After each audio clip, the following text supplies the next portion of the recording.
President. The senator from Arizona.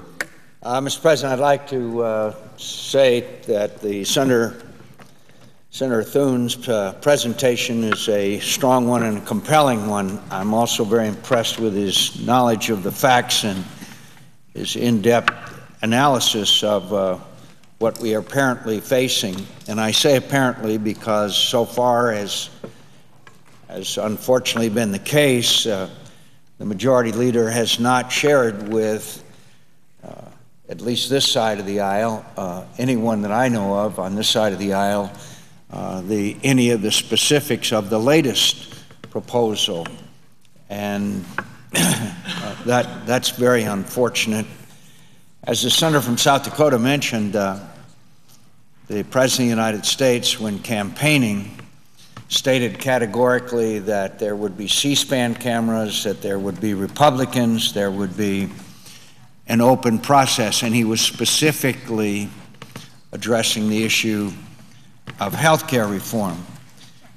You know, Americans grow cynical from time to time about the things we say during political campaigns, and I can only conclude that that statement by the President during the campaign contributes mightily to not only the issue of health care reform, but also the cynicism about real change here in Washington. Change has not taken place. Majority rules, and I certainly agree that those abuses were committed when Republicans were in the majority in this body, and I saw it, and I fought against it. But to state just about a little over a year ago, that when health care reform came to its period of consideration by the Senate, that when the negotiations went on, C-SPAN cameras and Republicans would be present so the American people would be able to see, in the President's words, who's there representing the pharmaceutical companies and who's representing the American people. Well, if we opened it up now, if we opened up the doors not far from here, we would see that already a deal has been cut with the pharmaceutical companies. An $80 billion deal, return for $100 million or so in positive ads, in return for punishment to average American citizens because the administration agreed to a prohibition from importation of prescription drugs from Canada. Sometimes that would save as much as 60% of life-saving pharmaceutical drugs, as well as the elimination of or opposition to competition amongst drug companies to provide prescription drugs to Medicare members. So what they've done in buying off the pharmaceutical companies, by the way, according to latest reports I read this morning, the head of the pharmaceutical lobbyist makes over $2 million a year.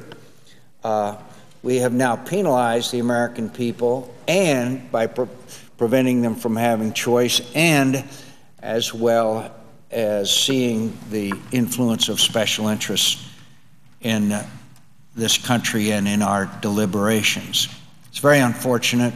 There's a great deal of cynicism out there amongst the American people. It's being manifested in tea parties and other ways and polling data show the great dissatisfaction that the American people have about the way that we do business. That cynicism has been authenticated by the process that we are going through here.